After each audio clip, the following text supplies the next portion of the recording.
Everything is not funny. The problem is fun. I play. My neighbor press one. He goes the fun. ABC, Nigeria. Nigeria. From top to bottom. Top to bottom. Top to bottom. Top to bottom. This one Nigeria is all tumbling.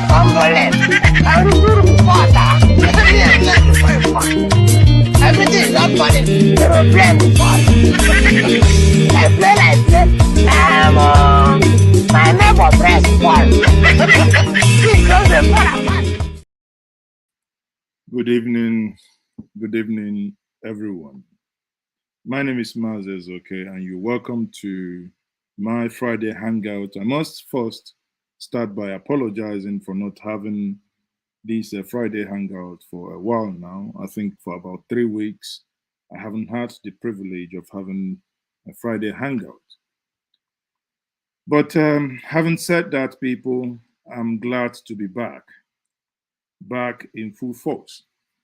Today, as many of you know, we have this scheduled conversation with you because this is a program where your voice is also needed. Your contribution will be appreciated. And the topic is, as you all know that Tinubu, the Jagabandit, oh, sorry, did I say Jagabandit? Oh, okay, the Jagaban, the discoverer and the discovery, the owner and the Mongo Park of Lagos, the one that is, the one that was, and after him there is no Lagos, the one that has created Lagos from nowhere, like the way the Lord created the heaven and earth and rested for the seventh day. But he created Lagos in 6 days, and on the seventh day, he's still working to create a new Nigeria, or to create a different Nigeria for many of you.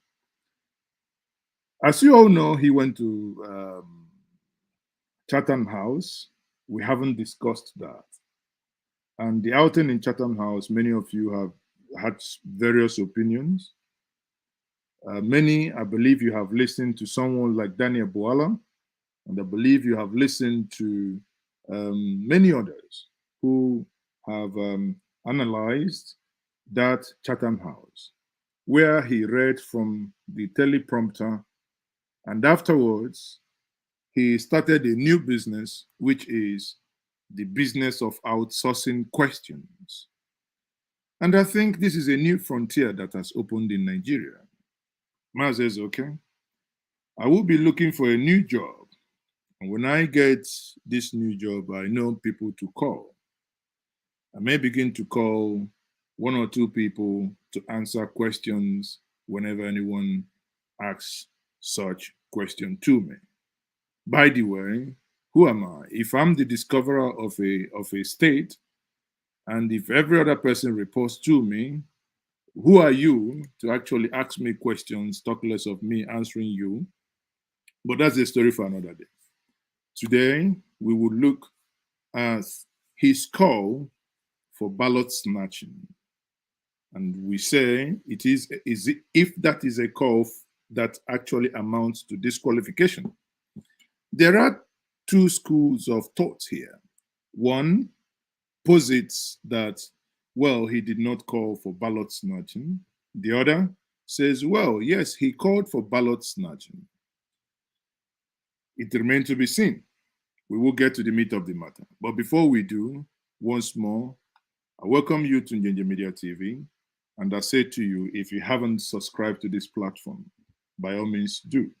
If you have, but you haven't liked this stream, please do and share with others. Remember, it is Friday Hangout. That means we must go grab something to drink. As a means of introduction, in this stream this evening, I have my dear brother, the one that likes to damage stuff. He is here with me. Dr. Damages. Dr. Damages, come, let us damage something. Hey, how are you, my friend? Mazi is okay. How are you? I'm all right. You see, this man likes technology. He has already plugged something in his ears now. I just want to make sure that I concentrate, I can. Okay, so not Expo. That if I ask you a question now, they are not giving you Expo. Like those that they read from No, no Expo. No Expo. But it's Okay. interesting. We're And, in you know, like I started, Dr. Damages. What do you think? Any other person can also join us. Let's have this conversation. Any other person can join us. What do you think about, or rather, what's your general impression of Bola Tinubu's outing at the Chatham House? It was a disaster. Oh. It was a disaster. No, finally, he was avoiding this at home. He went abroad. He thought that he figured it out. It was a surprise, that prank he pulled, calling people to answer questions under the premise that these are his team members that will save Nigeria. But that's not what we are looking for. We are looking to hire the chief executive. And we know that he is the one that we're going to hold accountable if he became the president, not people who were appointed by him. We can vote them out. We can impeach the ministers. No, we can't do that. He was the one that we are trying to hire. The idea was come in and let's vet you. Let's ask you questions. But for him to outsource that is complete disaster. And when he tried to answer some questions, he showed that he had no idea what to say in certain instances. Honestly, sometimes it felt like when President Muhammadu Buhari visited Angela Merkel of Western Germany, and the Deutsche Welle asked him about the wife, and he said, "Well, the wife is in the other room."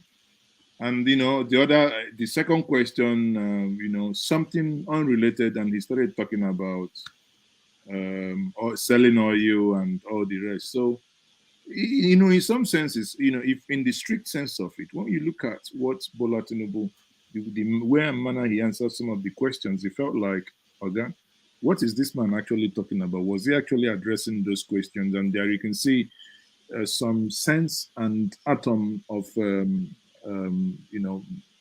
arrogance in the way and the mode that he used. I mean, am I far from here, or do you? No. You're right. Especially when he was asked a question about why is he not having one-on-one interviews with the media. He said that the media they were only interested in making money from him. That he's a product that sells, and people are trying to make money out of him. And then he went ahead and spoke to the BBC in a sit-down interview that didn't last more than, I think, about 8 minutes.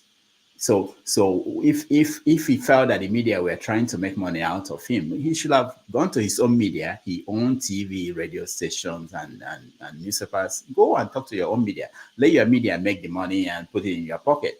It's just an excuse. The man is a disaster waiting to happen.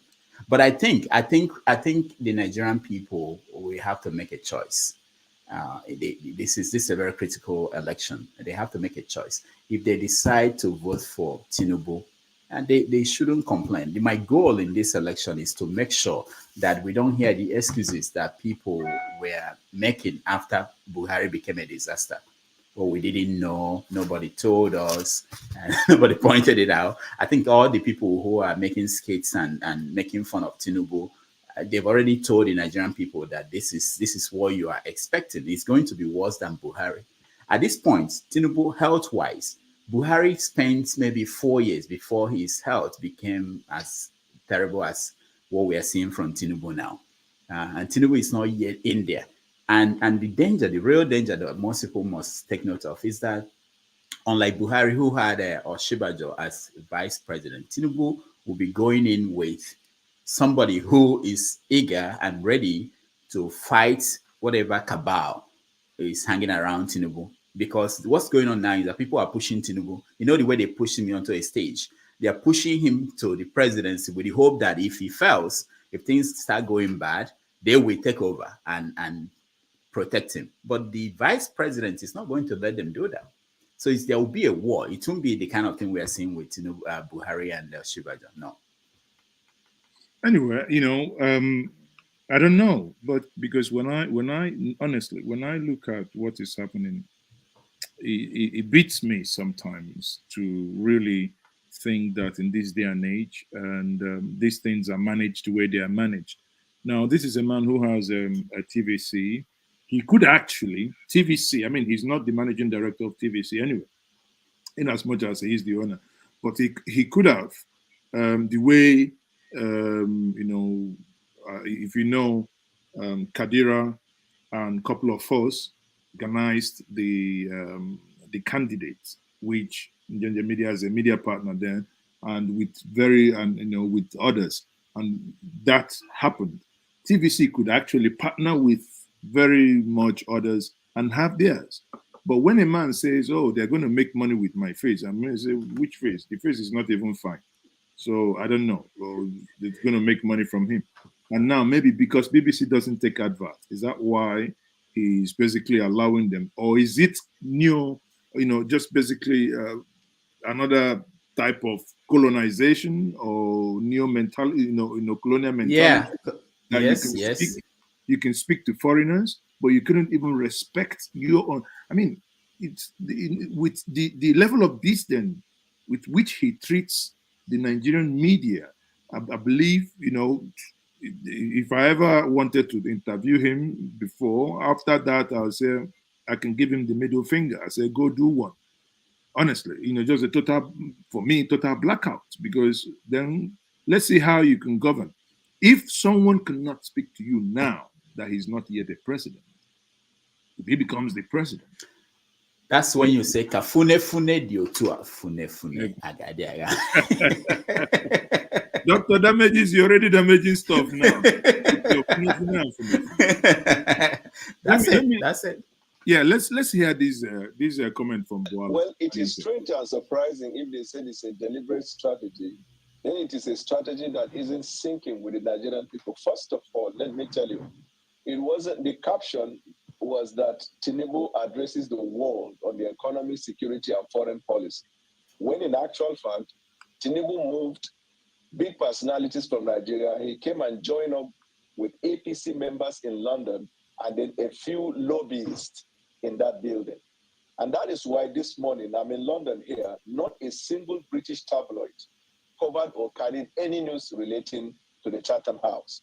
And you can juxtapose that with February 18th, 2015 Chatham House interventions that APC came when Muhammadu Buhari told the world that if APC was voted into power, the world will have no reason to worry about Nigeria in respect of security, economy, and fighting corruption.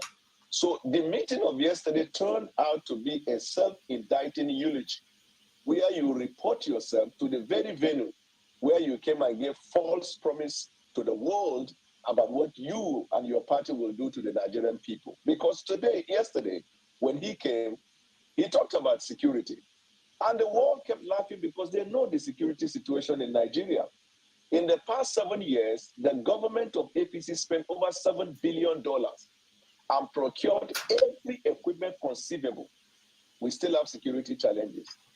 On the economy, the next government, in the first 3 years of the next government, whoever wins, is going to spend over 30 trillion you are going to pay on debt over a period of 3 years. And you're going to do that at a time when, for the first time in the history of Nigeria, the NNPC does not have anything to remit. But look at the funny part, the disgraceful part of the conversation. When asked questions, which of course ought to have been personalized, he ought to answer it because he presented a lecture. So you answer the question. You don't present a lecture and redirect question. But look at the funny part. When asked the question on oil theft, he redirected it to somebody who does not have a responsibility, is not running for that responsibility. When it came to fighting insecurity, he redirected the answer to El Rufai, who not long ago told the world that bandits have surrounded Kaduna and about to take over Kaduna and form government. That You know, at this point, I basically shudder and I say to myself, how come, if would Nigerians ever allow this manner of irresponsibility to go on? Here is a man who is gunning for the CEO of a company, CEO of a multinational, yet he could not answer the most critical thing, which is insecurity. Now he's allowing someone who tells you that he knows where the bandits are, but they cannot do anything to them. He allows someone who, in his state, children are being kidnapped. In his state, the people can no longer go from Abuja to Abuja to Kaduna to ask, to take such questions. And you ask yourself, even to a point, I think the lowest of the low for me is when it came to issue of his age, and the paper was passed across to him and said, "Hi, you must write my date of birth, honestly." And he still got it wrong, because what he said, he still got the date wrong, because what he said was in conflict. It was in conflict with all the other places he wrote his date of birth. So it was wrong. So he doesn't know. I mean, he could just have said it.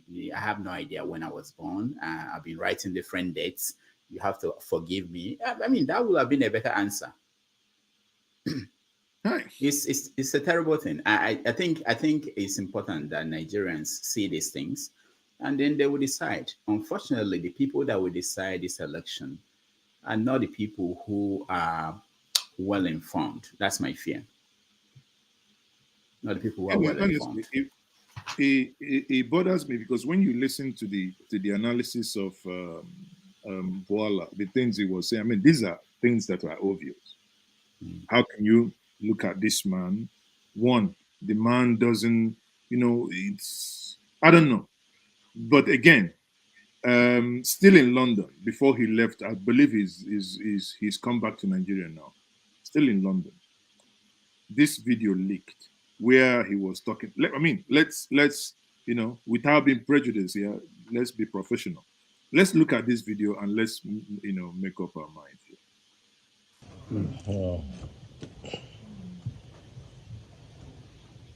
Where are we? No. Political power is not going to be served in a restaurant. It's not served in a la carte. It's what we are doing. It's being determined to do it. At all costs, fight for it, grab it, snatch it, and run with it. Yes, sir. So here he is telling his supporters in London that political power is not going to be served a la carte. I think he's a man of proverb. Maybe he worked in a restaurant, because it's always a Bado, cassava restaurant. So I don't know. There must be something he has with food here. So in this case, this political power is not going to be served. But now he's telling them to grab it and run. Now, some people are saying he's talking about grabbing ballot papers and ballot boxes and snatching them and running with that. So what's your take? No. I don't think it has anything to do with ballot papers. He was talking about power, which it made sense. Technically made sense that you show. What I worry about was that it's not power and you power. Run. Yeah. You have to run. If you get it, you have to run. You can't stay. If you snatch it and you stay, you have to go. I mean, go to the Aso Rock and take over. But the point is this: what is troubling is that in the interview with the BBC, he said that he was a front runner. And then here he's talking as someone who is actually desperate to get very desperate out. Yeah, because if you have to say that you have to snatch it and grab it and do whatever you have to do, you are desperate. That's not what the country needs now. But I don't think he's talking about snatching the ballot boxes in this instance. But there's something I wanted you to talk about and for people to see. When he was asked a question, the BBC Peter interview there was one question he asked him: if you were not running, who amongst these top candidates will you pick? That tells you everything you needed to know about Bola Tinubu. The way he looked, the way his face changed, when the idea that he's talking about P2B, he was angry, he dismissed them as if they are not human beings. I don't think in this 21st century, a country like Nigeria, with all the things we're going through, that we need a leader that will take over, that will have that kind of attitude. It's going to be like a dot in a circle, more than 10 times over if you have someone like that as president. You're actually correct. I had made this argument that for Nigeria to move forward, no one who witnessed the war should ever govern Nigeria again. Because, Patrick, please mute your thing. Because they have certain mindset that they should never near power. But suddenly, you're spot on. When Tinubu made that comment, I say, here is a man who did not witness the war. But that comment, if you really analyze it deep down, is not the mindset of a leader. Actually, if you analyze it, Tinubu has been the only person in this 2023 context that has consistently attacked other ones. You can hardly see Atiku, with the exception of where he said, do not vote Igbo, do not vote Yorubas. You can hardly hear Atiku attacking Obi or attacking Tinubu. Not in 2 million years would you hear Peter Obi attack any of them. Rather, you say, well, they are my elder brother. I say, how about this? How many brothers you get in this world? Everyone is your elder brother. Anyway. I mean, but even if you attack them, you can attack your opponent, okay? In a way that you are disagreeing with them, But the way you look at the face, the feeling that he felt insulted, and he actually said it. He said, it's grace to mention the name, the name exactly. To come out of my mouth. That's not the kind of person you need. That's not, it's beyond political disagreement. It's really, to me, hatred that was, there's something that, how dare you? He did that to Funke too in Lagos. So it's not even about being Igbo or being, it's just that he felt entitled. How dare you, anybody challenge me? That's not what we need in a democracy. Okay, we have a guest, Patrick Odiegu and CAS. But before I bring them in, you just highlighted now. If you go back again, if we piggyback, when he was a governor, he had a female deputy. And that female deputy, one of the events, because these things, they matter. What people think about you. Now, this is the same. They are fellow Lagosians, they are Yoruba, so it's not like it's someone from another ethnic nationality or whatever. And this lady had the following to say. Well, I think it's absolutely disgraceful what has happened in APC. Because, you see, it would seem that the whole idea in APC is that everybody should be serving one man. You can imagine, this is your deputy governor now telling you that in APC, that they feel like everybody is serving one man. If I just oppose that to how our ancestors were living in Onitsha, and suddenly one Abino showed up and said he discovered the River Niger, isn't it? The people of Benue never existed. That is the way it appears that in this day and age, we see one man come over and tell us he discovered Lagos, that without him, all the job done by Jakonde amounts to nothing. That there was no hospital. He built it, yet all the good hospitals, first-class hospitals he built, he leaves them to go to London and go to France. The man is a discoverer. Now listen to the former deputy. The whole idea in APC is that everybody should be serving one man. And if you are not ready to serve that one man, then you are out, so to speak. And that one man is the person who decides who is who, and everybody has to worship him. Everybody has to bring dues to him, and, it's not a political party. It's more like a mafia organization. You were very close to him before now. Has he always been like that? Very close to who? The former governor. Which former governor? The president you are referring to. Well, I was never very close to him Yes, we were together in the Senate. We were together. We fought for the June 12, restoration of June 12, and I was his deputy. But certainly, if the way he treated me when I was his deputy governor was the way you treat somebody who's very close to you, then I'm sorry. I think it leaves much, much, much to be desired. I believe everybody's fed up with APC. Well, no be me talk that one. That is the former deputy governor that said this. So before you accuse me, I try to speak through people. But one thing I have learned in the last 1 week, anytime Dr. Damages, any other day you ask me any question, I'll send you. No, you can also hire me anytime you have a question you don't want to answer. I'll answer it for you. Okay, you answer it. Or maybe when I behave like this too, it may also be nice. Urge all my fellow contestants in this election to do the same. Now, let me point out something you may have missed. Sorry, go ahead. Did you notice that there are a lot of people who cannot mention his name when they are talking? You know the way if you're talking about P2B, you say P2B, Atiku Abubakar, but people, they are even afraid to mention Bola Tinubu. That deputy governor didn't mention his name. The reporter didn't mention his name. Everybody's afraid. That how do we live in that country when he becomes president?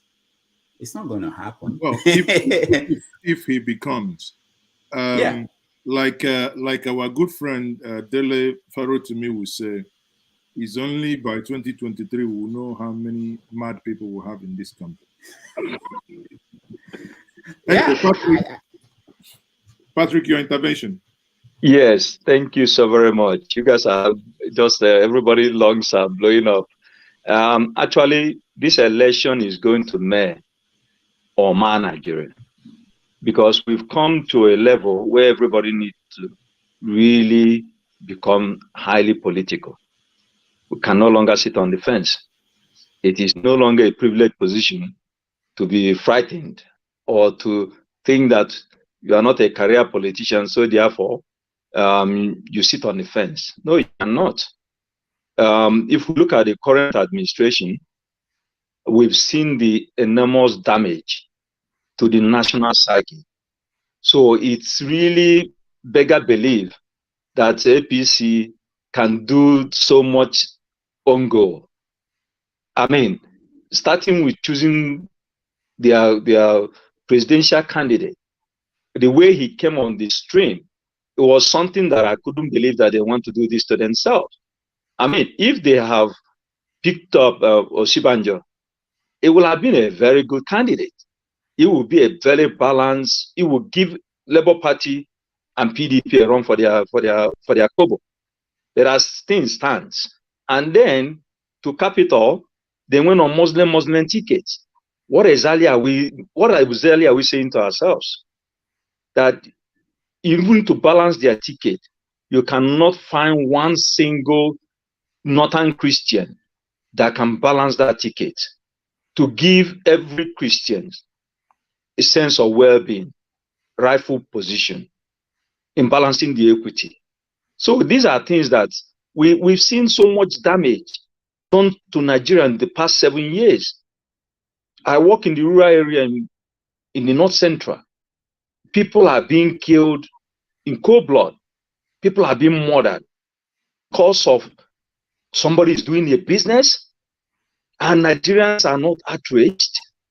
So to see him delegating his responsibility, he's coming for an interview. I was shocked that he even have the country to think that somebody else has to answer his questions.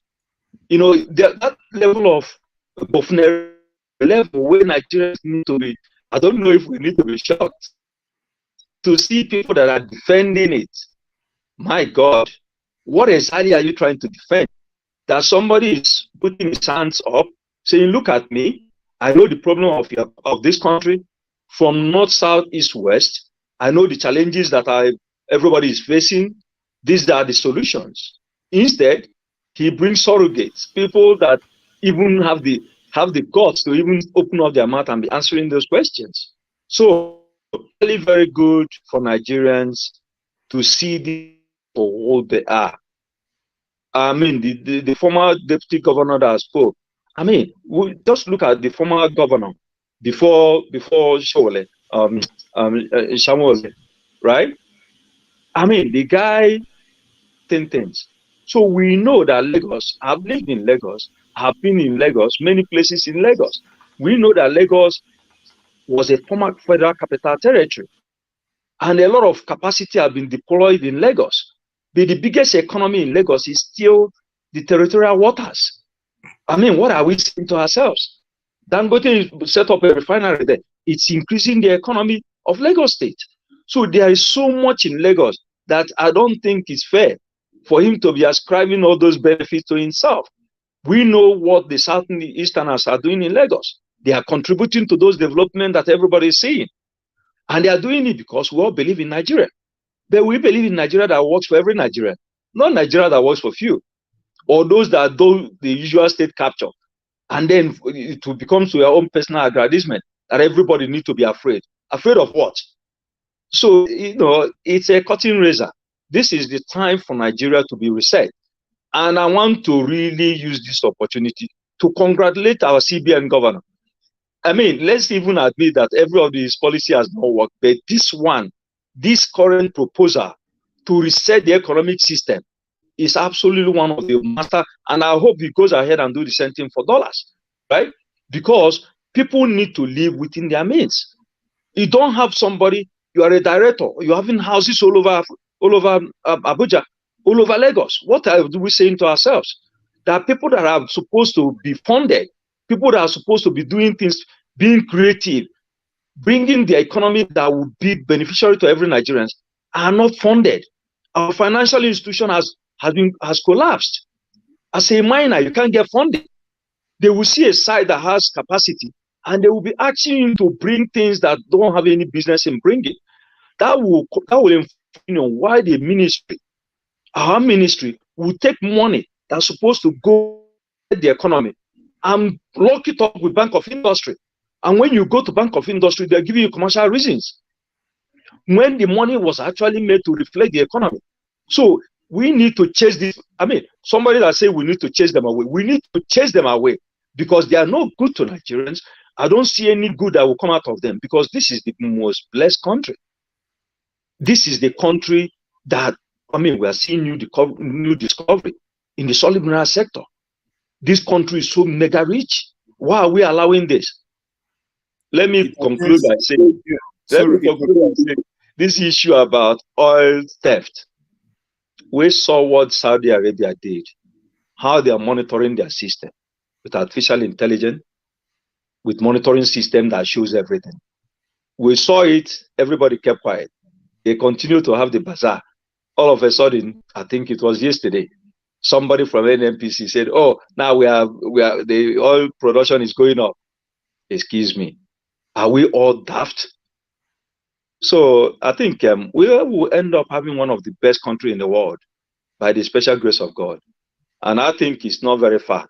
A lot of Nigerian youths are now more than awake. The sleep has already gone. People are questioning things. And with this help from CBN, votes will count. People will vote legitimately because they won't have money to give anybody. And I think this is one of the biggest master strokes. And we will resist any posture from National Assembly to stop this very important change from CBN. We will mobilize and resist them. This is the time for them to see there are different Nigerians. Nobody is afraid of death. I mean, I'm over 50 years old. So, I mean, what is it to be afraid of? We must have a country that is better. I mean, what is Dubai? Dubai is a village to compare with what we can do in this country. But these people will chain our hands, chain our legs, and they expect us to run faster than boats. What exactly is going on? So I think it's good that he's embarrassing himself in London. May that continue. And those that think that Igbo and all that, no.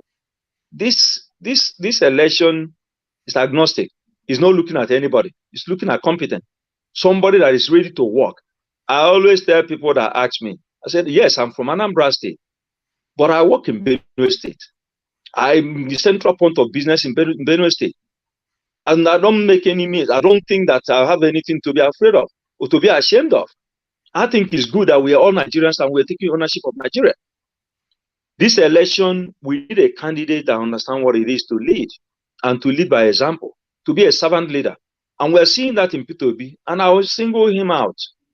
It's not about Labour Party. It's about him as an individual. Nigerians have adopted him because we have seen that this guy, as a former governor, he has not collected any of his emoluments. So why has he not collected it? Has anybody bothered to question why this man that is entitled to gratuity, to pension, is not picking it? Why is he not picking it? Because he come to serve. And when people come to serve, you will hear it in their body language will tell you that this person is really different. So Nigerians, we need to shine our eyes. Oh, this is not about Igbo. It is about somebody that will close down those bazaar. Those bazaar must be closed so that we can develop a country that everybody can continue to be very proud of. Thank you very much. Thank you very much. So I think I think you opened something slightly new to the conversation, but it's not far-fetched. I mean, when you look at 2023, and when you look at the policies done by Emefiele, I mean, someone wrote me a private message last night saying, "Is Emefiele paying me to defend him?" I say, well, I never liked him since he actually came out to run for president. I believe he should have been sacked the moment he did that.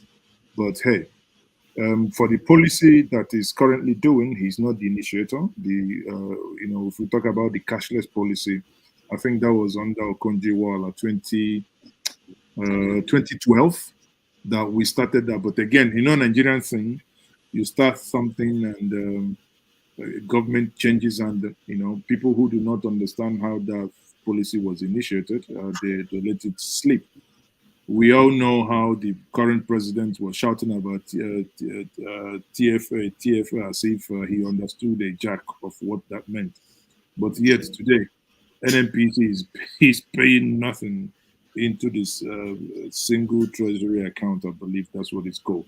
So, or treasury single account, whichever way you can rearrange the word, or maybe Rudolph, I can assign that question to him to answer.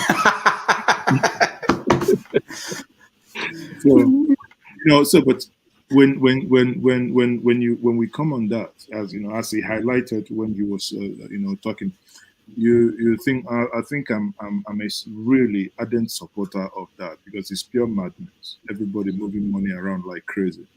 I believe that will help us, fight crime, reduce crime, kidnapping, and probably, you can transfer money electronically. I mean, wherever you are in Europe, America, or some African countries, of course. Even I'm aware in England, then if you want £5,000, only £5,000, you can't go to your own. You can't go to bank and no. You go to bank, they say they don't have the money. You need to make an appointment. They will bring the 5,000. They will give you, but they will bring the £5,000 in the bank on the appointed time. You come and collect it. You cannot go and pay £5,000 now into somebody's account. It has to be your own account. So, right? So, there are things that brings financial discipline, but you can do that electronically. If you want to pay you £1 million, of course, you can go ahead and do that. But if it triggers alarm, whistles here and there, then, things work. But here we are. We're talking about trillions. Suddenly we are seeing monies that are molded, monies that are almost rotten. And some people are saying these were monies that were delivered in bullion van. I don't know. I didn't ask the money, but whether they were delivered with wheelbarrow or bullion van. But for some reason, I think it's, probably it's going to help us, regarding 2023. I don't know what you think, Ruben. I don't know. I don't actually. I'm suspicious of Emefiele, just like you. I don't have confidence in him in what he's doing. But I think there is something behind this particular policy. When you see Buhari saying, "I am behind you. Don't worry about anybody. Nothing will happen. I'm supporting what you're doing." So there is a plot behind this. People say that Buhari has been having this obsession with money that other people have and hidden somewhere, and he wants to either make them useless or get them out from there. Whatever it is, if it works for the country, I think it's a good thing. What I worry about sometimes when government officials in Nigeria propose things is that they don't actually think about what it's going to do to poor people. I'm only worried about what are the things put in place? How is that going to help and protect poor people? 100,000 a week is not a lot of money for day-to-day activities that will require you to use cash. I know that old women. Hold on here. If you're talking about poor people, let's stick with the realm of poor people, for Christ's sake. Poor people don't have 10,000. Poor people earning 30,000 a month, divide by 4. Less than. No, of course, we know. Of course, of course, you know that the real economy of Nigeria, people don't actually earn 30,000 a month, because if you earn 30,000 a month, you can actually live in Lagos. Yeah, but there's nobody. But Rudolph, let's be real. Yeah. We are talking about 400,000 a month on a private account, right? And when what we are talking, no one is stopping you from transferring 10 million in your private. You can make transfer, but this madness of, I don't know. Listen, today I bought something today at the airport. I bought something in Abuja today, and I think it's a Spanish shop or whatever. I asked the guy, because if I look at my card, there is a sign of contactless. I say, why do I have to put my PIN? Don't you have the contactless sign there? But it's in every Nigerian card. But it's supposed to be, you tap the card, it takes the amount. So it appears that has not been activated. And if that is activated, you can have a small smart card reader that lasts for about 8 hours when charged up. You can use it and collect your payment. What is this obsession about money? Ghana must go, everybody carrying money. I mean, it's just if I can keep in, I was in Rwanda. I was in Rwanda Patrick, hold on. Patrick, hold on. Rudolph, I just interjected to. Yeah, I understand. For us, it depends on your environment. I live in the United States, and here we are worried about when I came to Britain, I was surprised that you have all this technology going on there. We don't have these things here. We're worried about. You people write check like mad people. Yeah, we worry about when a system is being put in place and basically forcing everybody to toe that line. So that's where I'm coming from. I'm worried about that idea of forcing this thing, especially when you don't give it enough time to get the system go organically, because it will eventually happen. But when you force it and you put this deadline and you don't give room for, I worry about that. It's 10 years it's 10 years not enough time. No, but they've been. What I was thinking is that instead of do you know Nigerian banking sector, when it comes to technology, are better than Europe and America. You know that? Yeah. I know. Exactly. So what is it then? I know. If I want I go to POS now, because when I look at Q or whatever, okay, I want to go and take money. In Keystone Bank, yesterday, they're giving me 10,000. I'm like, Jesus Christ, how many times should I do this thing? But if I need 100,000, I just go to POS. It takes 1,000 out of, that's 100,000 before I call like Tinubu. 100,000.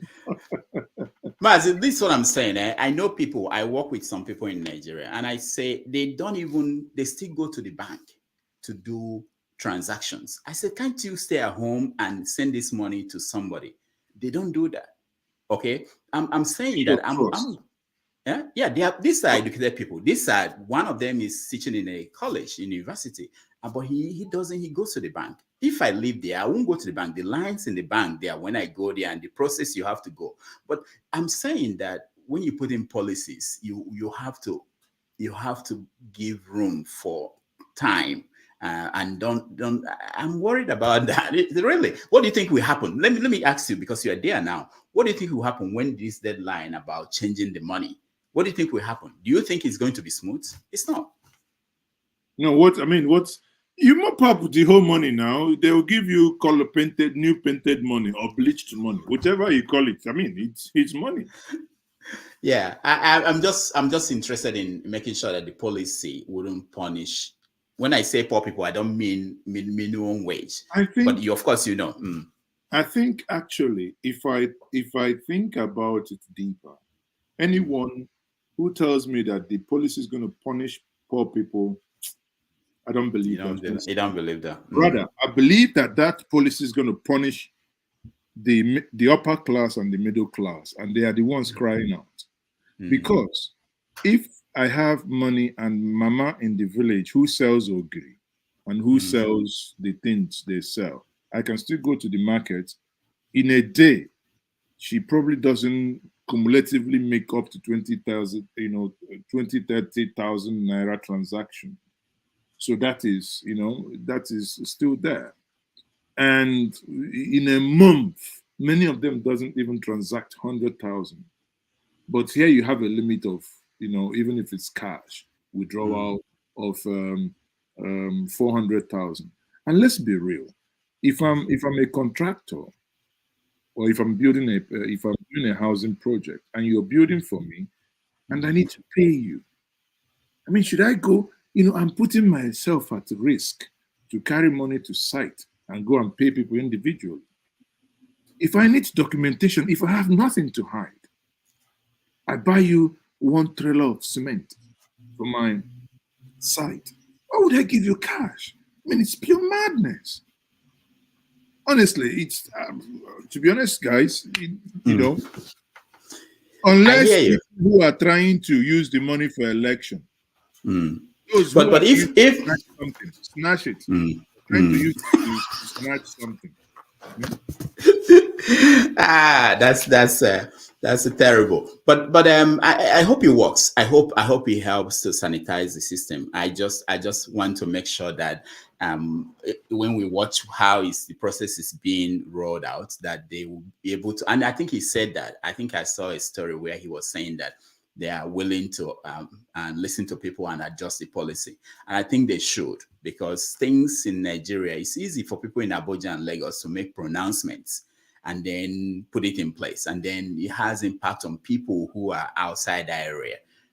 It's really important. Do you know the level, if you go to Nkwonobi now. Afonnobi. Sorry, Afonnobi now. Okay, yeah. we are particular about that, because you don't want people going there on Nkwo Day. That would be terrible. If you go to Afonnobi now on a serious note, and you want to withdraw 200,000, somebody will just give you the 200,000, because this POS of a thing, my experience so far, God, they are lifesavers. It's banking stuff. So it's part of this innovation. Aside that, they are now being attacked sometimes by these. Yes. Again, but that's also the danger. But if I can do bank transfer, why not? And a lot of people are doing it. But they were not forced to do it. Okay, and I think they're making money. Yeah, and I think over time, most people will eventually go towards that. And Nigeria use what they call SSD. There is something you can. If I want to give you 20,000, for instance, I can dial some code, star whatever hash, boom, and put your account number. And Rudolph, the money is in your account.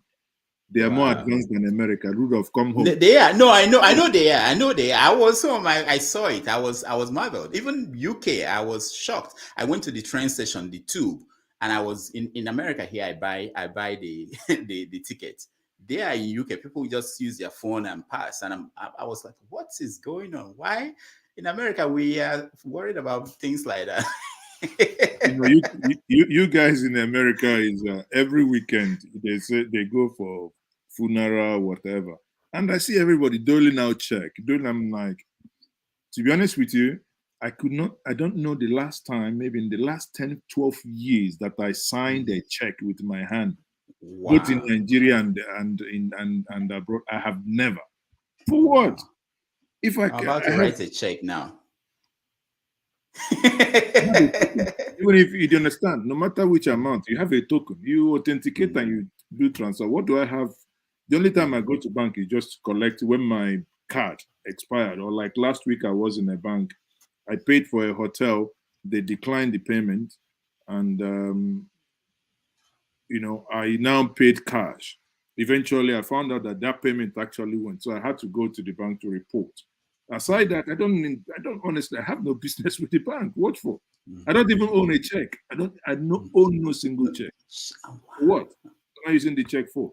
Anyway, Patrick, you're back. Yes, the usual never expect power always attacked. These are some of those opportunities that actually the first time I was in United States was 1994.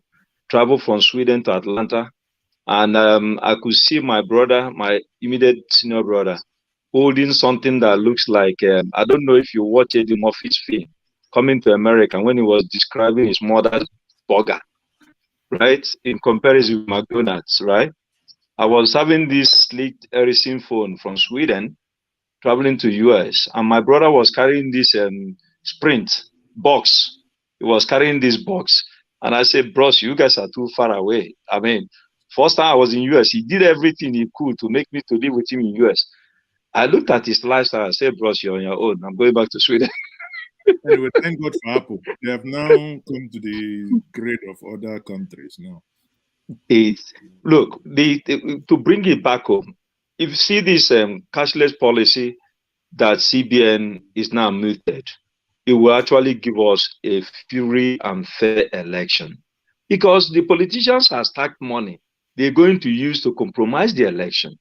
We continue to have people that are not legitimately elected, and when they come on power, you can't expect any good things from them. In your them. last statement, do you think the money politicians will use in vote buying is the 100,000 naira limit? They own the bank. Of course, that's the point. If it's about politicians, I think they will find a way around all these things. The same people that can call a bank manager, the same people that can not bring money, they will carry bullion van. And come on. And all they need is to get your bank account, and they send money to you. They will abide by this. But then that means that it's monitored.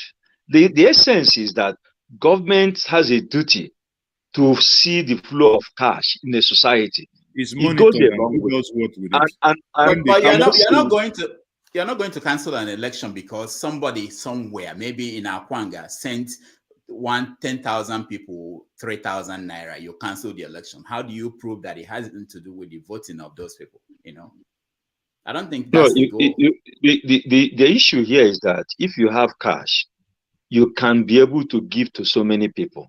If you're not going to electronically transfer money to them, it is now something that somebody can benchmark, can monitor, and take records, right? Yeah, you're right. Because if there is a pattern. Yes, they wouldn't want to face that. So this is one of they will still polling unit agents will still be paid, and they will be paid electronically. So I mean, the payment could be payments, isn't it? At least somebody will see the quantum of volume of money that is coming out from that environment can be measured. So I think that this is a very good news for Nigeria. I don't see how it's going to affect poor people. And let me even chip in this. How do society becomes better? Is it by doing the same thing that you've done 1,000 years that hasn't worked? You have to innovate. Innovation is something, must somebody that say that, okay, you're not educated. What about it?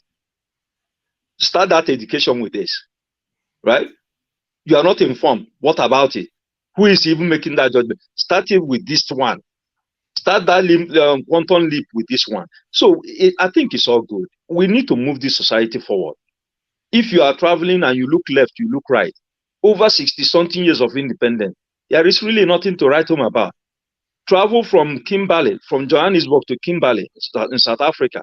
Look both sides of the street. You will see monumental development. I was in Rwanda 3 weeks ago, en route to UK to attend an event organized by Fidelity Bank in London. And I can tell you that I was shell-shocked with the monumental development in Rwanda.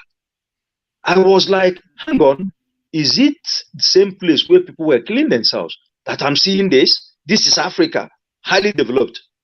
And we see all these politicians, tired people that doesn't even understand what exactly is the essence of power. You have power, you're already successful to come into corridor of power. So money is not part of it. It's about leaving a legacy that you are pushing, you are advancing everybody forward. Then instead, you are seeing all this manner of destabilization everywhere. There is no sector that you can say that this sector has been done to its fullest potential. No sector. And we're here talking about economy of less than $500 billion. This economy should be at 5 trillion. And if it's not at 5 trillion, then please, let's bring somebody that knows what to do. Let me say, you mentioned Rwanda. Omazi, there's something I wanted to make sure that people understand, that Rwanda and Botswana together will make up the population of Lagos, and we make up the GDP of Lagos. So when you hear somebody say that I built Lagos and made Lagos this wonderful country, wonderful state that could be a country, which is true in terms of the size GDP of the size of Lagos GDP. You can also say that if you look at what they did in Rwanda and Botswana, nobody will take Lagos when they have option of taking Rwanda or Botswana. That's where you can say, if you live in Rwanda or Botswana, you can say somebody did something here. Lagos is not a place that anybody can say there was anything that happened there in the last 30 years or 50 years. Nothing. And it's the same size in terms of the economy and population. So if you want to measure what has been done in Lagos in the last 30 years, you use Rwanda in the last 30 years to measure it. Not saying Anambra State, because I hear people say, what did he do in Anambra State? What did anybody do in Adamawa? No, you don't use those places to measure what they did in Lagos based on the size of the economy. No, fair point. That's a very fair argument. A fair point. And I recall 2 weeks ago, driving down to Ikoyi in a boat, it struck me, on the right-hand side, before you enter Ikoyi, you see these slums. And I thought to myself, now, wow, I mean, this is the year 2022, and people are still floating under, on top of water, building like shanks with wooden boxes in that river, polluted. That's where they shit.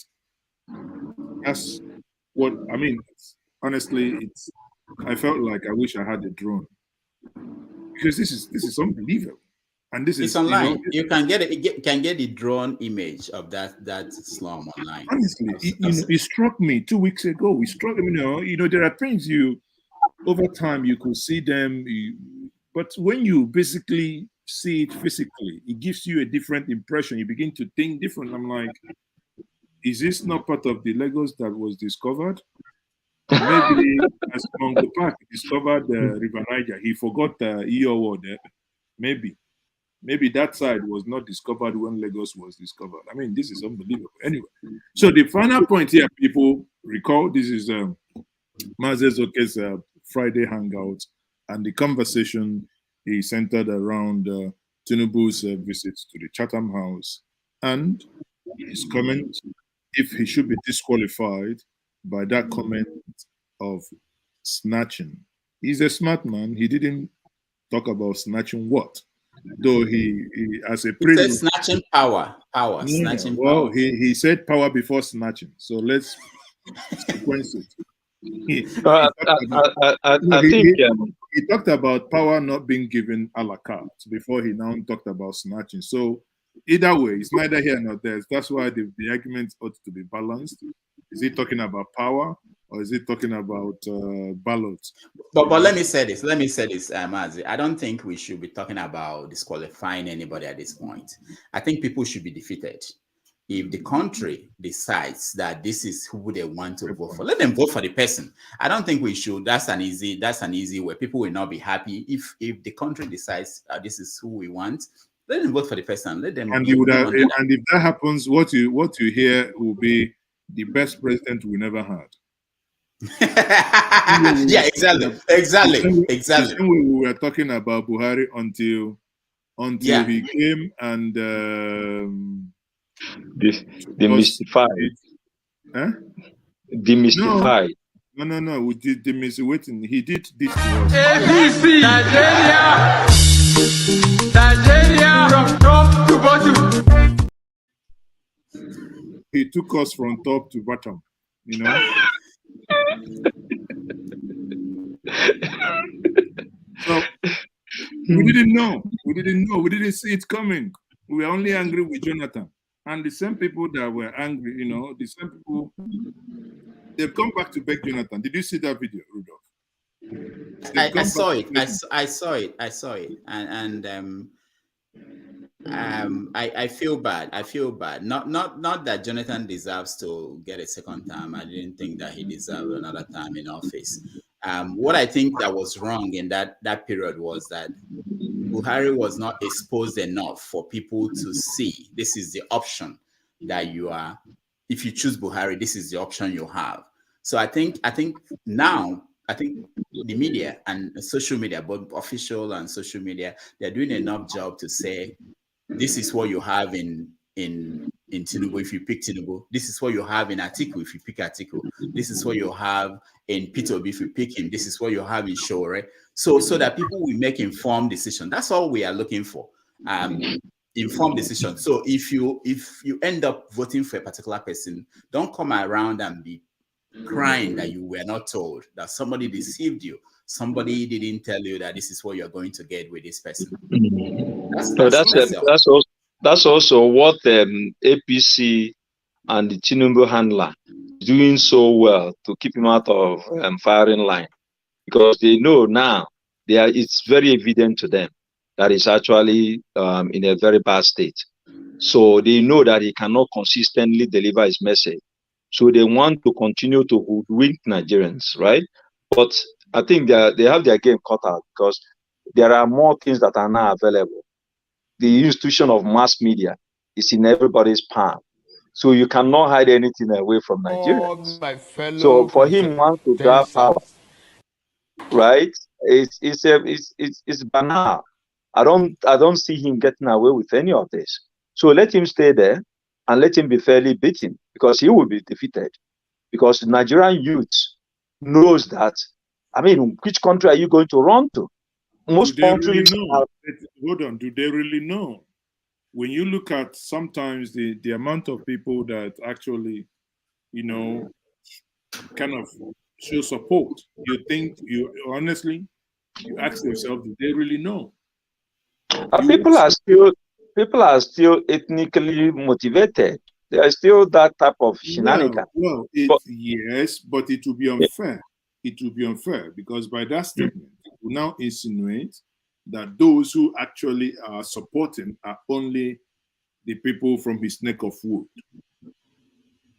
And I think Nigerians have actually. I saw Peter Obi in Taraba.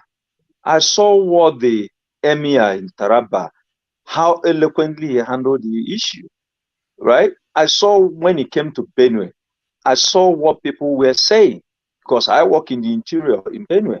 I hear what people are saying. What happened during the time of Buhari is that they say this they've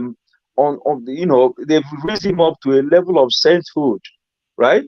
And nobody was able to interrogate him deeply. Yes, but if I take your argument now, Tinubu visits Kano. Are those people who are there filling up the stadium that the Vigilance Department of Twitter now calls senior advocate of nonsense, who now post on Twitter that he normally uses one word. He said, "Jungle don't mature." When you look at those pictures being posted, does it then mean that these people are not Nigerians? Where are they coming from? Because that's people can actually. I look at it in two ways. People can actually go to stadium to hear him. It's an euphoria. It's an event. But when he really comes to push, you look at last presidential election. Can we really call it election? Because in the South, a lot of innovation were used. In the North, it was usual. People were thumb printing until some even using pan kernel in doing the thumb printing. There were basically no election in the North. And we know this. So now there's going to be proper election. Right? But how can you use your thumb to hold pan kernel to thumb? No, it was a lot of innovation on that aspect. So now we know that everything they've been doing to see if they can discard beavers has not worked. INEC has put down the gauntlet that they will run this election with technology. They will transmit the election with technology. So it is not to the advantage if you want to look at it objectively. So what is going to happen going forward is that Nigerian will, for the first time, we have a president that is legitimately elected. And whosoever the person becomes, once CBN policy goes on, and nobody is going to use money to infuse people, because I think it's going to be extremely difficult for them to use money and buy this. If I stop you there, why do you so much believe and you continue to link CBN policy to the election? Do you genuinely believe that the CBN policy will stop vote buying? Do you genuinely believe I strongly believe that. Looking at that policy, reading through that policy, I think for the first time. You are reading paper. You're reading paper. There is no place that CBN allowed money, bullion van, to deliver money into somebody's private house. But it happened here. Everybody saw it in camera, in full camera glare. And the individual, when asked by Sean Kimbaloye, said, it's my money. Is your money missing? So until today, nothing happened. And you're talking about CBN policy will stop. Who told you that CBN policy will stop that policy? Why couldn't they still move the money the way they've been moving money before? Not just that. Let me say this. You can actually not give. Remember, these politicians are very crafty when it comes to getting what they want. You can actually not give people money. You can give them. I heard that there are politicians who are giving people cards now. Scratch card, where you can use it to download, put money into your account or put something into your phone. There are many ways they can do it to get around that particular thing, if that is the issue you're worried about. Even the BVA, the technology you're talking about, it fails. You can be sure that it's going to fail in some places in Nigeria during the election. It's going to happen. There will be issues with technology. No, those failures, at least to the extent that they will not be participating in the election. There's no other alternative. Before there were alternatives. In the South, there were no alternatives. Agree on that one. In the North, there were no other alternatives, right? They voted majorly in the North without using this accreditation card. Rudolph, on this one, I see this one to Patrick, because being on the field here, what we know is in 2019 election, there was incident form was used. Yeah, that was it. How come that even in 2015 we saw President Goodluck Jonathan struggling to have himself accredited? How come that there are states in some regions where almost no cancellation happened, but at some places 30% cancellation? How? Suddenly people that are not well educated now know everything, that no error was. Come on now. So what are you saying, Mazi? What are you saying? That there won't be any No. What I'm saying is that the beavers would minimize the irregularities to the barest minimum. Of course, I agree. If you take the case of Anambra, take the case of Osun, and take the case of Ekiti. Hence, this issue of now we can no longer go and write and use incident form. Let's now influence people before they go into that box by giving them money. Because if anybody tells you that your vote doesn't count, it's a lie. Wrong, because your vote counts. If your vote doesn't count, no one will be paying you. Why would you come and tell me you want to give me 5,000 to go and vote for you if my vote doesn't count? It is because that my vote now counts. That's why you now recognize that my single vote, that you're offering me 5,000, 10,000 to go and vote for you. Therefore, What I think should now be done is, how do you get to a point where, you know, make it possible that I collect that money and I will still go and flog you with my PVC? You know, but again, politicians, there must be a way, as you rightly pointed out. You know, they always find a way. But I call on Nigerians to do what the Edo people did during the time of Obaseki. Take that money. In fact, beat the person, just physical beating, beat the person, collect the whole money. That is the one that was very well. Beat the hell out of the person. If you call it violence, we don't encourage beating. Yeah. When it comes to this one, I beg. No, just collect the cash. Just collect the cash. The cash is very important that you collect it. But this time around, with this system policy, you insist, you won't have no cash to give anybody. So the election will be now based on ideas, will be based on your ability to show yourself capable to deliver the dividends of democracy. And you must be self-evident through your own personality. How are you carrying yourself? How are you going around meeting people? Now you can see that they are working. All the politicians are working, apart from APC that wants to do surrogate. But other parties are working. They are going to that extent. We are now seeing their capability, and then we are seeing those that are able to actually rescue Nigeria. Okay, so we have Engineer Cheche. Engineer Cheche, you're welcome to the program. Unmute yourself. Okay. One man went to the moon. One man went to the moon. You're welcome. Yes.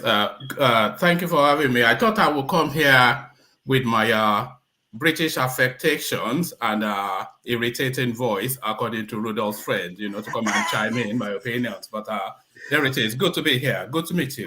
Which British what? Where is the British? No, it's a standing joke between me and Rudolph. One of his friends accused me of having British affectations and rather annoying voice. So yes, I think Rudolph understands, but good to be here. Okay, so your quick intervention before I go to Engineer Cheche. What do you think? You know, I wouldn't want to go. We've all here agreed that at this stage we shouldn't be talking about disqualification. But if I think our good brother Patrick brought in a good dimension to this. The impact of this Naira change and the recent CBN policy change, do you think that would influence the voting pattern or the way the 2023 election would go? What's your take? Well, yes, I have two opinions regarding the Naira change. One, the political question you are asking, but then further an economic angle to it as well. But to go directly to the question you are asking, it patently is going to affect the elections because, of course, people would have been stockpiling for that election. So I actually saw a clip of a trailer full, and I kid you not, you know, the trailers that they used to ferry cattle from north to the south, a trailer full of Naira notes, being driven, trying to force it into legitimacy. So a lot of those monies will hemorrhage, and that, of course, those monies being stockpiled for the. Sorry, if I may interject there. The trailer load you alluded to. Yes. That's, you know, when Naira gets old, they're brought back to CBN for destruction and reissue. So those are not, you know, kind of discovery or hoarded currencies. Those are monies being taken back to the CBN. Is that how they ferry money on a trailer? I thought they use bullion. No, how else would they do it? Because these are condemned money. So that's how it's done. All right. Unless you are alluding to the one very, very close to your doorstep that can be, you know what I mean? That put them in bullion van. and look at that. You started. You didn't even give me a chance to settle in. I mean, goodness me. Yeah, but I take that point for that example. But nevertheless, the point that I'm making still subsists. There's a lot of illicit money that is being hoarded for elections, which is going to hemorrhage because it's too voluminous for them to push it back into the banking system without the EFCC asking questions. So those monies are going to be destroyed ultimately. And for the economic side of it, that is good for the balance sheet of the country because the monies that is not gone back into the banking system by the 31st of January, that will be underwritten to the value of the country. So that gets credited to the country because, of course, those monies still have the value. And if it's not in legitimacy, then the government just writes it to itself. So do you genuinely believe that in the year 2022, somebody would have money stuck somewhere and they will go and destroy it rather than hand it over? Well, it depends on the volume. I'm not sure. I keep talking about clips. I have seen clips of people's houses, and I don't know the veracity, of course. They're just online clips with bills and bills stacked up in rooms. So all of this money is clearly illicit money, and they're too large in volume. So a lot of those monies will be destroyed by the people who are hoarding them, or they'll give them out to friends and families. But ultimately, about a trillion naira, I am estimating, would not be able to make its way back into legitimacy by the 31st of January. That's just me guessing at it. Okay, thank you very much. Sorry, I really came in for the Chatham House space. I don't know if the conversation has evolved beyond that, but if you are discussing that at some point, I'd like to chime in. Okay. Can I make? Hold on. Let me allow you to, in 1 minute, make your intervention on that Chatham House case. Yes, of course. I know. You see, I have a different view, as you may expect, of that Chatham House space, and I feel that a lot of the pushback that we're hearing from that space is because the Tinubu political space has sideswiped the people that are looking to be critical of him. So they were expecting that he was going to go there and make a major faux pas on an international stage, and that did not happen. So the raw meat that usually goes to the carnival was not being fed at that event, and that is where the rage is coming from. Well, I can expand on that if you want to have a conversation around that. Well, when you now talk about the raw meat that's been fed, and I mean, let's get into that space and let's actually eat that meat here. All my fellow contestants in this election to do the same. So, if we take this sleep, I urge all my fellow contestants in this election to do the same. Well, one thing that you can take away from that is that I think it has become obvious that Tinubu, if you call him the masquerade, that the masquerade cannot dance without any form of ijele dropping on the ground or ekbili, because it's something must fall off at any point in time. Is that as a result of something happening that we are not aware, or is that as a manner of speech? One man, I think you're muted. I'm muted. Just I wasn't asked. Yes, I do that. I don't know why. I do this as well, and I keep muting. But you say unaware, and I think that word sums up that space. There's a lack of awareness, which is what we're seeing playing out. Anybody that goes through the past to look at endless clips of Tinubu, he has never at any point in time been an orator. That's one. He talks in snapshots and snippets. That's how he talks. He has never been an orator, and he has always been gaffe prone. Always. There was never a time. And he has a Chicago affectation as well. So all of that wrapped into it. And because he thinks at speed, sometimes the utterances don't catch up with the thought process. People who think at speed, they will explain that to you. If you ever know somebody that is clever, they'll tell you that.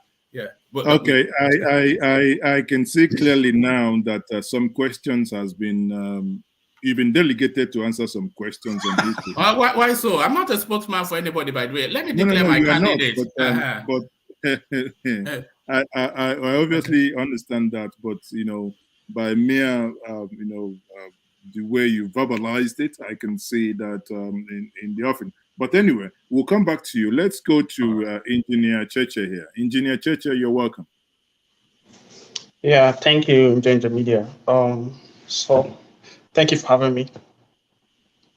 You're welcome. Go ahead. What's your contribution? I think the House of Rep basically is just worried because this CBN policy affects them majorly. They're not worried about anything about the poverty situation in the country. They're just worried that they might not be able to get enough cash to bribe people on election day. CBN came up with the policy of redesigning the naira, and then with this stringent cashless policy, it's going to make it difficult for them to have access to cash. But the cashless policy is not something new. I keep going back to this. So we make the cashless policy and we are linking it directly to the election. I don't know if that's the case, but it's something that was started in 2012. It's just like normal Nigerian thing. We start things, we don't drive it. It's just like when CBN, started about more than a year ago, closing unregistered associations, and they gave July deadline, I think. Eventually, July passed, August, September, October, November, and they started enforcing it. And some of the P2B supporters who did not formalize and register their association very well started crying, "Oh, it's against Peter and it's against his campaign." I mean, what I'm trying to say here is that sometimes it appears when policies are being, Nigeria, 10 years for us to come up to this space. At some point, you cannot keep policies, just like when Okonjo-Iweala started the single treasury account. We cannot keep policies open-ended forever. But why are we trying to link it to election? Or does it actually have everything to do with election? What's your take? Yeah, I think this particular cashless policy is targeted towards the election, to be honest, because they're not going to be able to have yes, this cashless policy has always been there, but it hasn't been this stringent in the sense that they've reduced the amount of money you can withdraw in a week to about 100K for individuals and 500K for companies. Before, it used to be like, I think 5 million or so for companies, and I think maybe 1 million or so for individuals. But now, and then you have to now pay about more than 10% or 5%. So it's now really huge. And if you start withdrawing cash, it's going to be very, very suspicious. What's the percentage you pay when you do it electronically? And actually, how many of us have that much money to be withdrawing 100,000 per week? Yeah. So the politicians have those kind of money. It's the politicians basically that need the money because they need to buy election. They need to give people 1,000, 2,000. So they need this kind of monies. But when CBN is targeting this kind of thing, bring out this kind of policy that prevents people from withdrawing excess amount of money without even now you can actually withdraw any amount you want to withdraw, but you now have to pay about 10% of the total amount. Let's say you're withdrawing 5 million now, you have to pay the government 10%, which is about 500K. So it's now huge. Most people will know, except the only people that can afford to throw away that kind of money are people that really want to use it for something sinister, something that they don't want to pass through the system. Because when money leaves the system as cash, you can't trace it anymore. You can't know what was done with that money. But if I was using electronic transfer, you can trace the origination of that money and the destination. You can actually follow the money. But when it's withdrawn as cash, you lose the trail. So, and that's why people, that's the major use of operandi for in your view, you think this is done against the politicians and not the pop masses? Yes, it's against the politicians because the poor masses. How many people withdraw 100,000 in a week in Nigeria? How many people are their salary up to 100,000? People don't really need that much cash to go around. In Kenya, people don't even use cash. Once you even land in Kenya, you get into the banking system because you can get a SIM and enroll onto M-Pesa, without carrying cash and do everything. So, poor people don't need to move a lot of cash. It's politicians and dubious people that want to do money laundry, because when you've collected money by cash, you don't want it to go through any system. You don't want it to be traced to you. That's when you do things in cash, basically. So I believe it's targeted at corrupt politicians that want to buy votes majorly. Okay, thank you very much. So Onyekul now, and we have Jerry joining us.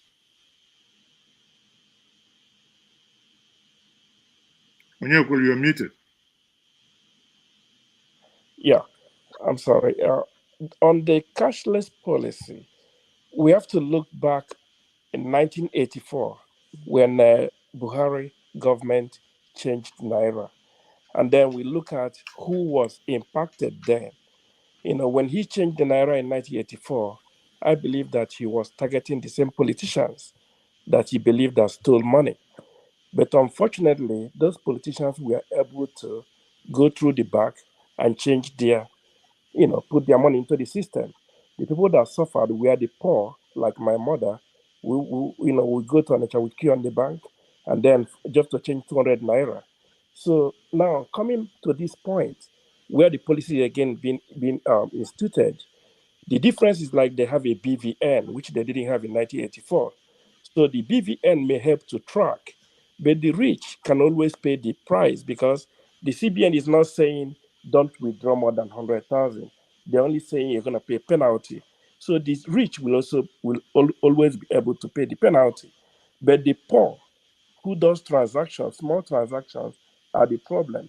Let's think about the people in Onitsha. You are telling them now to do all their sales. Majority of their sales are, through transfer. When you buy a single rod for 3,500 and you need 20, you're already more than 100,000. You are talking about doing the transfer. There will be a lot of cheating. There will be a lot of fake transaction that will end up not being the real one. So to me, the in as much as he target the rich, but the poor will have more of the impact, and that's my problem with cashless policy. Think about let me take you on the example you just gave. You buy a rod 3,000 and you buy a couple is 200 and something thousand. Would you, if you are spending 200,000 even without this policy, would you prefer to pay cash or do a transfer? For me, I will prefer a transfer, but I'm not talking about exactly. Me. I'm talking about because unless are you a politician? Unless you're in that league of people, because let's bring this thing home. I do not see. I can't. Let me tell you. I cannot remember the last time, maybe in the last 10 years, that I have bought something over 50,000 and I paid cash. I can't, because it's absurd. You have 100,000. I mean, you have your trousers. You know how big that will be. I cannot, because anything, if I'm buying something 10, 20, 30,000, of course, you can manage to. It's just like if I check into a hotel and it says it's 30,000, it's very unlikely that you begin to count money and give them 30,000. You just do a transfer. So I'm struggling to see how this is going to really. Okay. On the other hand, if you give me one more minute, on the other hand, too, if you go on with the transfers, the transfer is not free, except when it becomes intra-bank. So now we're going to start paying 56 Naira for every transaction, and then it builds up. So if you guys are coming up with that kind of policy, I mean, if government is coming with that kind of policy, they have to come up on the other side to tell the bank, you have to cut down on your fees on these people. So that's, because somebody else is fair point. This could be an argument to be made to encourage people. But again, I tell you, the risk of carrying 100,000 and someone either attacking me, robbing me, I better pay 100 Naira and not touch that money at all? Which No, is we're better? talking about the small business. We're not talking about me. Me that is paying, I don't really mind. But who is collecting is the problem. He's gonna have a lot of problem. Because he's dealing with. Can I say something? Yes. Yeah. So how the CBN policy works? It doesn't work if you're depositing cash. They don't penalize you for depositing cash. It's when you're trying to withdraw. You get. So it doesn't. So if you prefer to pay cash to whoever you're buying from, the buyer can actually go to the bank and deposit the cash without any penalty. So it doesn't affect the depositor. It's when you're trying to withdraw. So CBN is trying to prevent, people from actually doing business in cash. So if you prevent people from, as we discussed this, I actually see how that might help. These kidnappers now come, they just mention amounts like, they look at someone like one man went to the mall, the way his skin is very glowy, they can tell him, okay, you're going to give us 30 million. But now, if they tell him, okay, you're going to give us 30 million, they will be shitting to themselves. Because the guy is that dollars or... But they will be shitting to themselves because they cannot. He cannot withdraw more than 100,000. Hold on. For this to be effective, we need to do the same thing on foreign exchange. We need to do the same thing on foreign exchange in Nigeria for it to really be effective. How amount can we of do money that on foreign exchange? Can people withdraw? You can, but look, if you want to take any BTA or PTA out of Access Bank, for example, put that BTA or PTA in a card, right? They won't give you cash. They will not give you dollar cash. So if we want to have a society that is going to be safe, that is going to be a fair society, a society that actually is the hold on, brother. How much is the BTA? About $4,000. $4,000. They'll put in a card. Yes, but they'll put in a card so that you can go out and spend it. They will see what you're spending the money for. Seriously, when you're the reason why, personally, the reason why I think that this is a good policy, that I don't actually see any disadvantage in this, is that you can transact electronically. You can use your card. We want to see a society that actually gives benefit, value to people that are innovating, to people that are working extremely hard, not somebody that can do some magic and steal money. To the essence that then society is highly depressed. We can't continue like this. So that's why I'm thinking that this is a good policy. Of course, there will be a little bit of hiccup up and down, but in balance, I think it's a very good policy. Thank you very much. So Jerry, are you there? Can you unmute, please? Yeah, Mazio Ezoke, nice to be with you. And Dr. Damages, I am a regular follower of your program. I'm Mazio Ezoke, I do follow both of you. But okay, I am actually communicating from Texas. Okay, so what I'm trying to reason with you guys is this. Do you think that actually this money changing policy will affect this election? Because I don't think. I feel like the politicians have their way around. They have the power, they have the influence. And let me tell you too, I am actually studying IT audit. Or that's what I'm into, IT security, IT audit. Now, I've worked with a company in Nigeria called EDP. EDP is actually an IT audit company. That was actually managing some of the banks and new generation banks in the late 90s and early 2000s. Now that I read about IT audit and some of the policies I see that is being implemented by the organization to actually manage audits for this, that.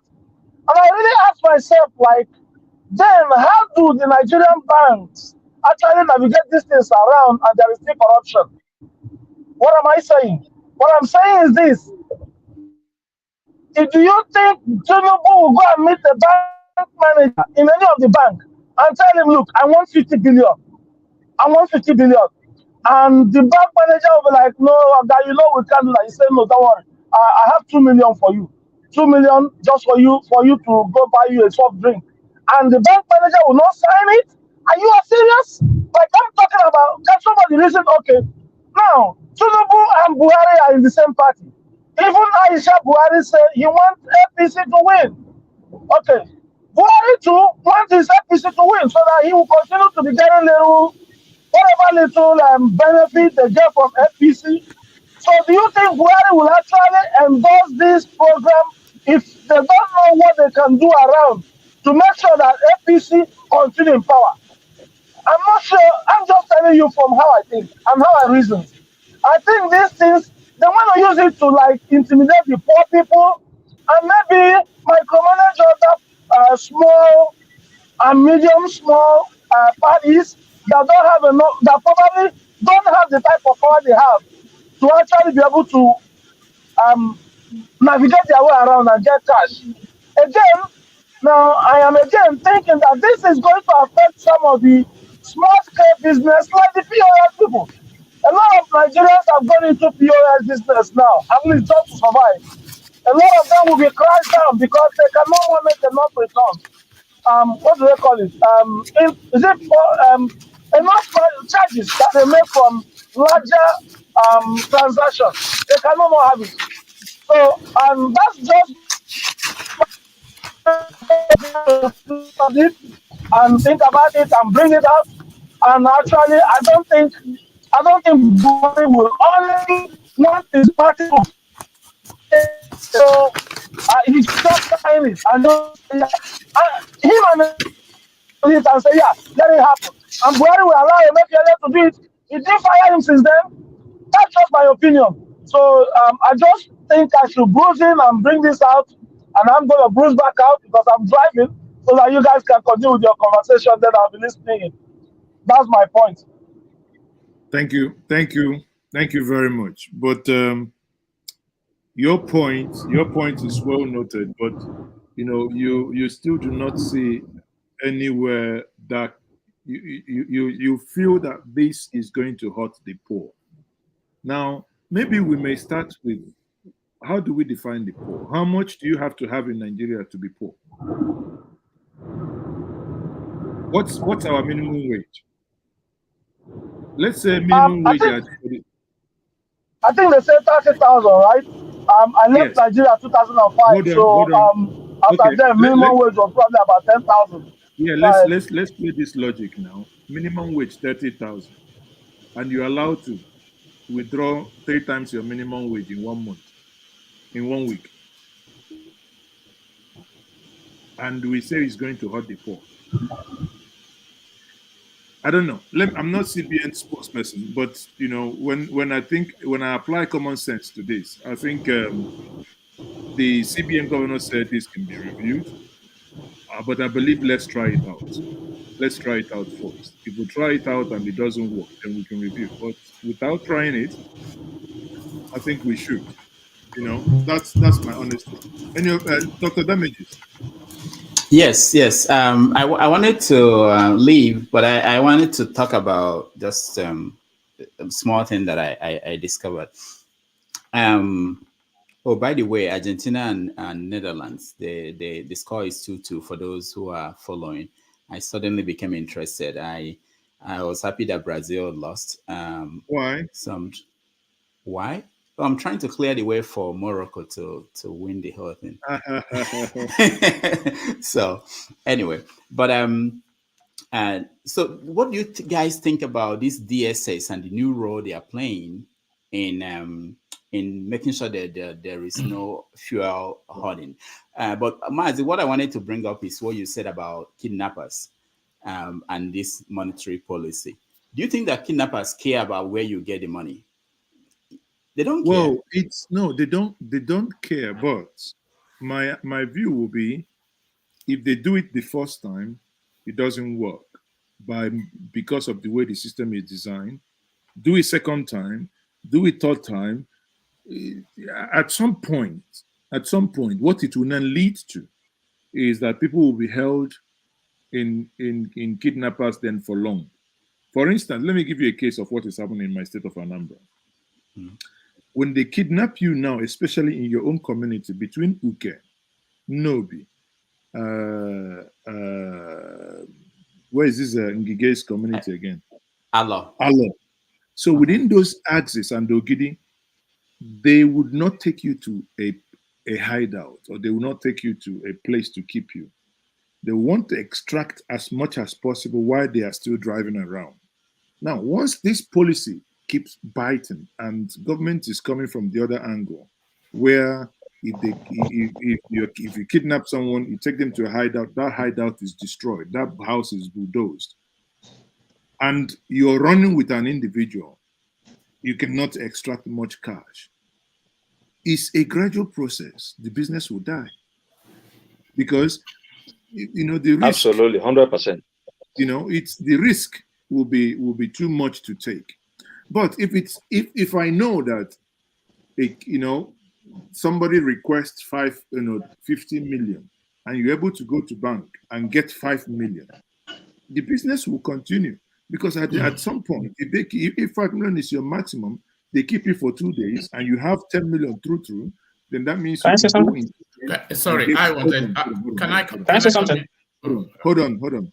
It means you can go back 2 trenches and get that money. But if at the end of the day, because the reason why they want that money in cash is that money doesn't have any traces. So if we reduce the amount of withdrawal, 2 things would only happen.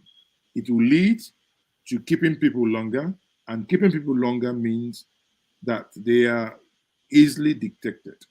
So I believe over time, it's not something that's going to happen overnight, but over time, there are consequences and things will change. One more to the more. Go ahead.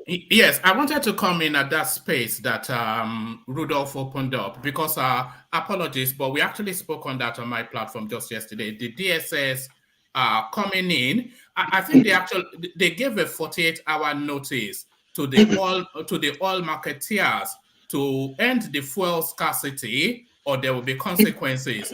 So sorry, I'm hearing feedback.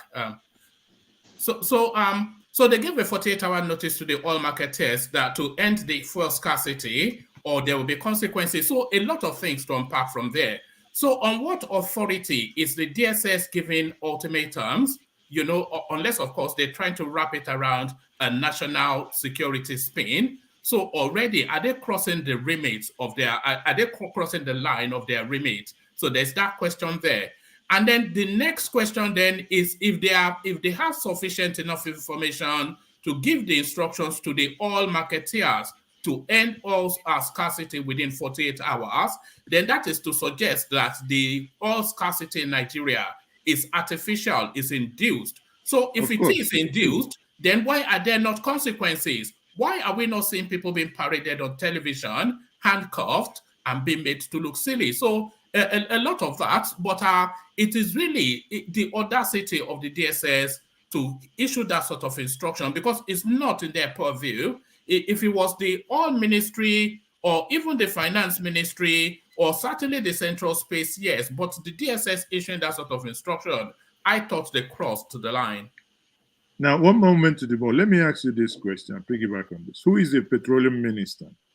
It's your man from Daura now. Okay, and who does DSS report to? The man from Daura. Exactly. So why are we asking the question? So it's answered.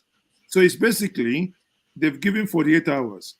I'll tell you, after 48 days, nothing would happen. No, I think so.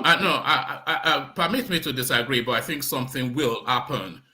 Because I think they would have calibrated all of the things to if they give that instruction, then one man went to the moon. Yeah. We are live here. I'm willing to bet you 100,000 naira that 1 week will go past and nothing would happen. All right. It's just mere paper. These people just write for the sake of it. They honestly don't even get me started. Okay, I just want to say something. Yes, can I? Oh, okay. Okay, so I just have 2 things to raise basically. You said something about that this cashless policy might, stop kidnapping. I really don't think help reduce it, not stop. Help reduce it, but it doesn't stop. If the current policy does not stop people from withdrawing money.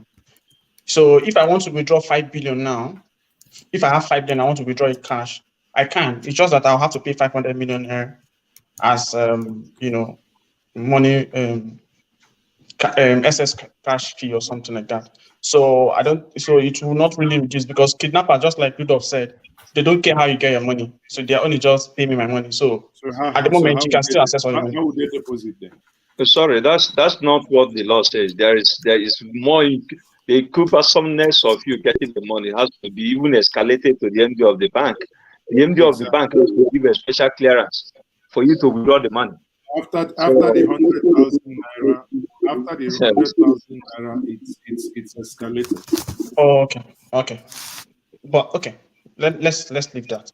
And the next thing I want to talk about is what are you doing with that money? It's your money, but it's just like in many of you that live in England. One man meant to do more, I think. If you transfer £9,000, nothing happens. But the moment it crosses the threshold of £10,000, some people begin to have interest as to where it's electronic, but interest begins to build up where that money goes for.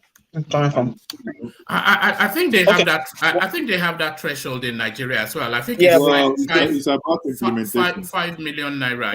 They actually have it in Nigeria. There's what's called CTR and implementation now. STR. They have it in Nigeria, and people are carrying bullion van, and everybody is blind. You are fixated with this bullion van. No? What? Of course, because I want to know how many trillion that it was in that bullion van. Do you know the content of the bullion van? Do you know the? Yes. The bullion van, it had agbado and how do you the know other thing I want to talk about? The other thing I want to talk about is that this cashless policy would affect. There was a speaker that spoke earlier. He said that this cashless policy will affect the poor people. But if you're looking at data, 99.4% of Nigerians don't have up to 500,000 in their bank account. So, like, if you have 70 million people that have bank account, that's if it's not even less, 99.4% of them don't have up to 500K in their account. So this cashless policy, I don't think it will affect poor people. It just affects people that really want, to use cash to do some, that have option to use cash. Yeah. Can I ask you a question, Cheche? What about Mama Uchenna that sells boiled corn by the roadside? So she doesn't have any electronic device to run her business. What about Baba Sule, the meat seller? They don't have the facilitation for a cashless transaction. Does Mama Uchenna, does she need to withdraw 100,000 every week to her business? No, she might not necessarily, but she doesn't have the structure. But let's remove Mama Uchenna about, I think, the wider point. The cash business in Nigeria at the lower rungs, they don't have the structures to. It's not like the Kenyan thing that you described. We don't have the penetration in terms of cashless facilitation to have a cashless society. We're not there yet. I don't think. We're not there yet. But I think the threshold CBN has. Sorry. I think we are. You think so? No. We are. I'll tell you this. Last week I was taught about something. SSD, I think it's called. People use just normal Nokia. What it can be Nokia 3310. It doesn't matter as long as it has keypad. By mere combination, they transfer money. I didn't know about that. I never used it before. Sometimes USSD. Them. So if Mama Uchenna, who has an account, and how can you be making 100, 200, 400,000 in a month? Because that's by the implication, that's what it is. How can you be withdrawing 400,000 naira in a month, and you are illiterate that you do not need an account? If you need an account, and if you have an account, of course, then you can use these means to also transfer money. They can also walk to a bank, and they can also go to POS vendors. There are many ways that this can be done. But like Cheche just said, the percentage of people that have 500,000, even the amount in question, because when you aggregate it, is about 400,000 a month. So the amount of people that doesn't have that 400,000 a month is over probably 90%. So what are we then talking about? Anyway, people. Sorry, let me make one final point. And thank you for having me, by the way. But I have to leave so I can go set myself up to come on after you. But that space that you're saying, this cashless thing is going to make business harder for the kidnappers. I somewhat support that, because it will get to the point where the kidnappers will have to make the option that they have to request that you electronically transfer money to them, which is an impossibility, because that cashlessness, it reduced armed robbery in Nigeria. You notice that people don't break into houses as often as they used to, because money is not kept in houses anymore, and they've now transmuted armed robbery into kidnapping. So now that space is now being squeezed. So it's now that much more difficult to get that ransom, because as you rightly said, the longer they hold on to the victim, the more the chances of detection. But thank you for having me. I hope you do this more often so I can join you just as frequently as thank you very much. That's my Friday hangout. But before you go, you see what you've just described now reminds me, and Rudolph would understand this much better. In the 90s, when people go from Nnewi to Lagos to buy goods, they used to go money in bags.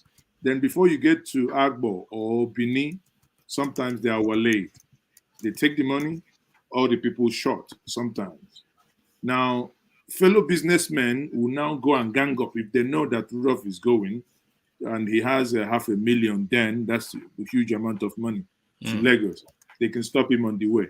But eventually, we graduated to writing check, that Rudolph will now use a piece of paper, go to Lagos. After buying the goods, he will write a check, sign it, the person will take it to the bank.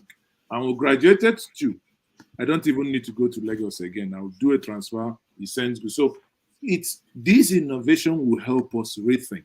This innovation, of course, crime will now then move from the crude nature of it to more, maybe internet savvy, that it will now be about. No, that's really where crime should be.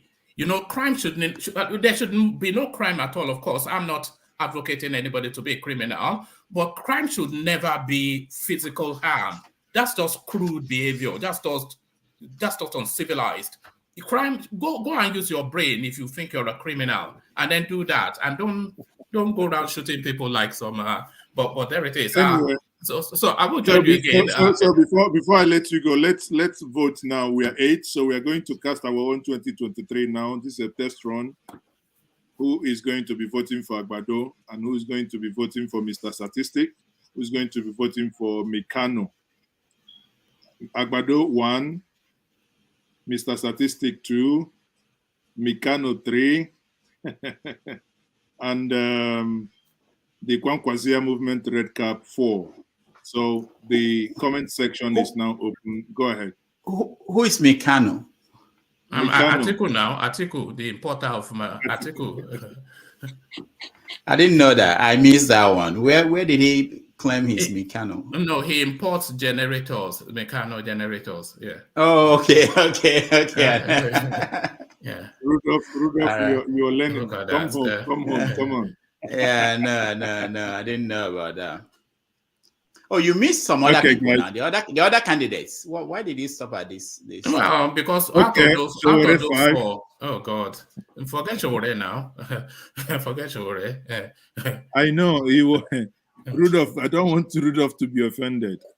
Shore 5, Abiola 6.